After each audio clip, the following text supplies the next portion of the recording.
So this morning I woke up and I was cleaning, and this thought popped up in my head that I'm missing a nail. I gotta do my nails over. But I'm dealing with these kids. On a side note though, I wanted to make a separate video, but I'm just gonna say here, I figured out that the difference between nail glues and like which one is stronger. Because first I was using one that I had just bought randomly with like a kit, and that sucked. Like it didn't hold anything.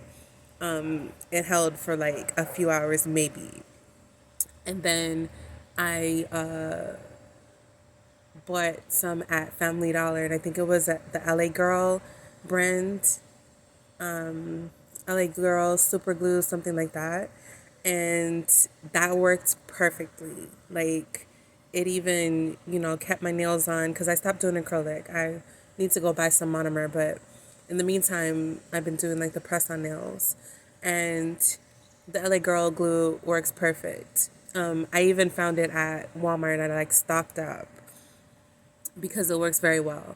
And then I realized I thought it was just the like method that I was using was a little bit better, but so then I bought like some other glue. I think it was Kiss nail glue sucks. No, it's a no. It's a no. Like when it comes with the packs or whatever, if you buy like the Kiss press on nails, I would buy the nails and just use it with the LA Girl glue because the Kiss glue is a no go. Those are the only two that I have tried. And out of those two, LA Girl works 10 times better.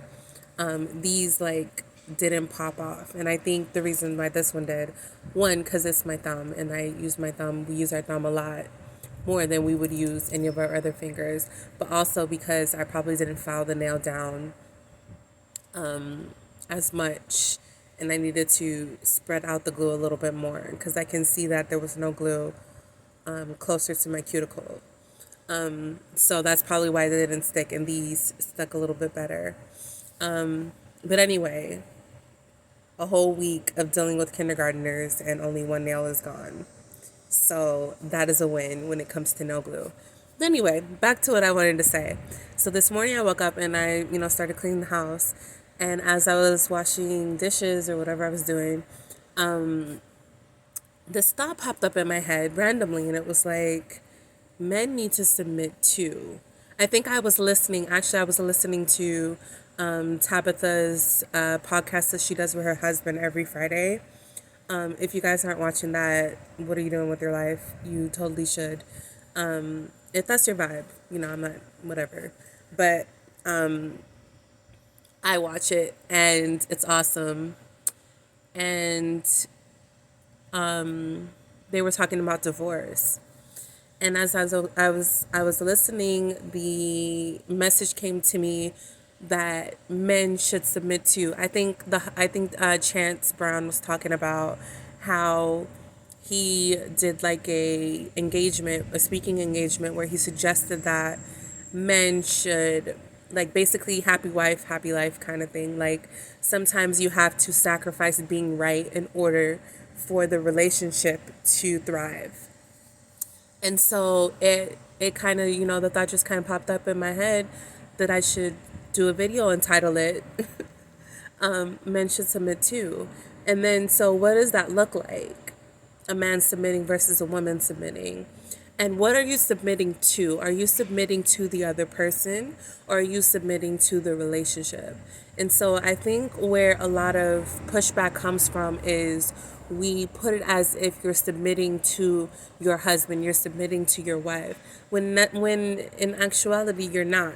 You're submitting to the success of the relationship. You're submitting to change. You're submitting to whatever it is that is going to come of you submitting. You're submitting to the higher version of yourself. You're submitting to evolution.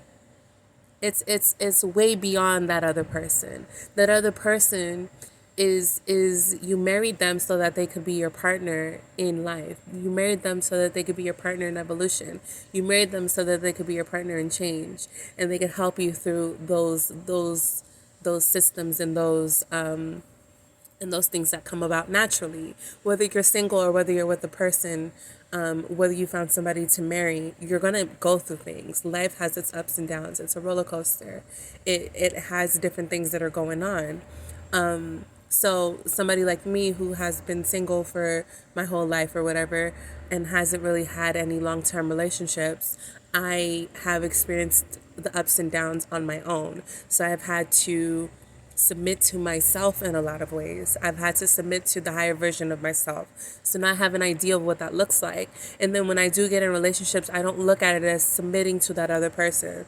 Like, for example, with Sora, we would get in like situations where he would want me to cook for him or wash his clothes or whatever the case is. And a lot of women see that as submission. To me, I'm submitting to what is already within me because I like to do those things. I do those things for myself.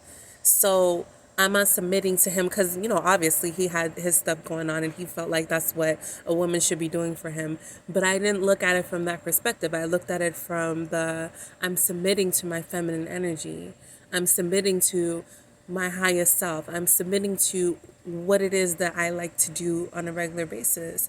And if it's benefiting him, then I'm submitting to that as well. Even though right now at this moment, we're not in the greatest of spaces. Even though right now at this moment, I don't have anything to gain from doing his laundry. I don't have anything to gain from cooking food for him. That there's nothing for me to that I'm not looking for any reciprocity in that. I'm not looking for anything to come back to me through that, which is what I mean by I'm not looking for anything to gain, because I feel like a lot of people they look at submission in that way. Like, I'm going to submit, I'm going to do everything for you, like from the woman's perspective. I'm going to do everything for you so that I can get you providing for me, or so that I can get respect from you, or so I can get whatever it is that I want from you. No, I'm submitting to the fact that I already wanted to do this, and submitting to the fact that you're going to look at it. You might even look at it as you winning. You might even look at it as, oh, now I got a woman cooking and cleaning and doing everything for me. I'm submitting to you the possibility of you looking at it and viewing it that way.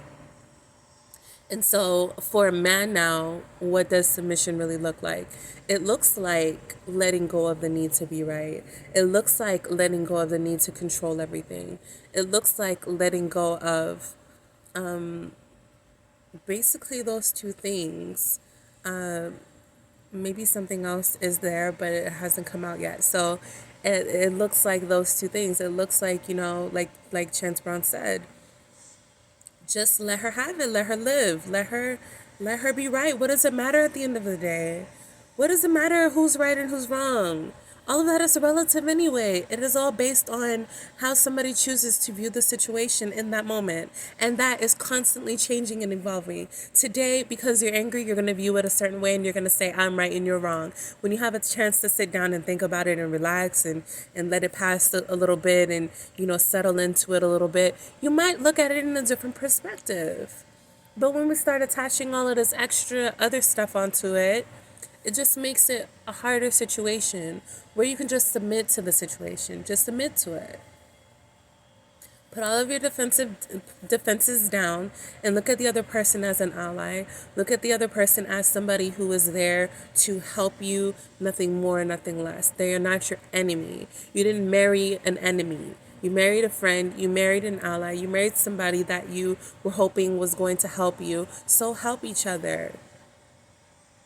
You got in a relationship with somebody, you're around that person to help them. So help them. That is what submission is. It's submission. It's submitting to being a helpmate. It's submitting to the assignment, to whatever this could grow into, and putting aside all of that low vibrational stuff that we convince ourselves that's important when it's not. When it's not. What negative things come from allowing a person to be right, if that's what they need in that moment?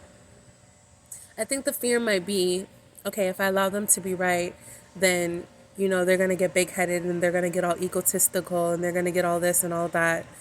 I honestly don't think, I think that all of those things come from when we don't allow a person to be right.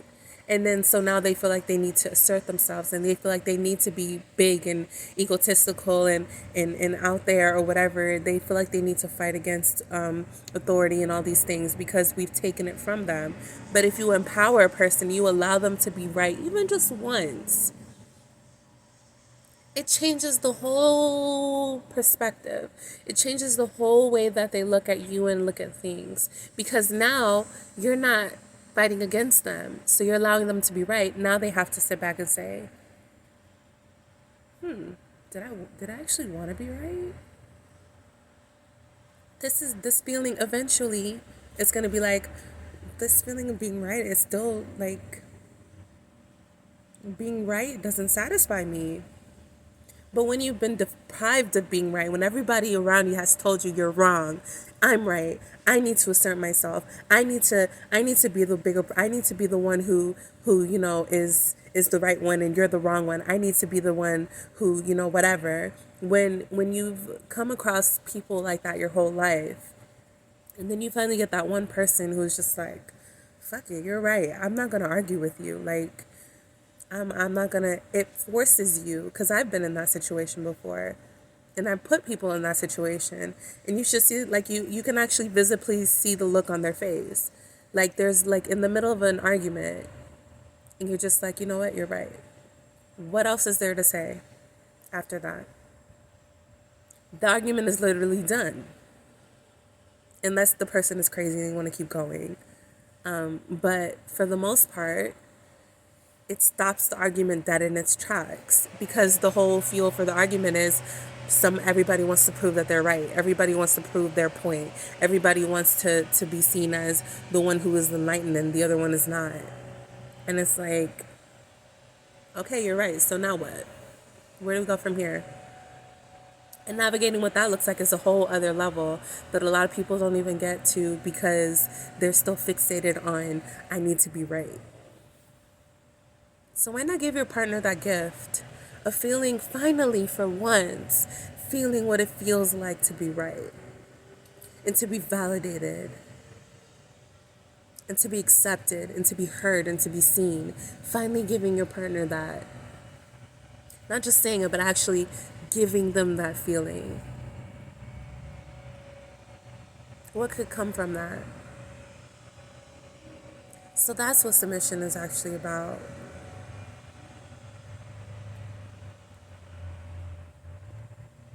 And I think that's all I want to say. So until next time, guys, be well.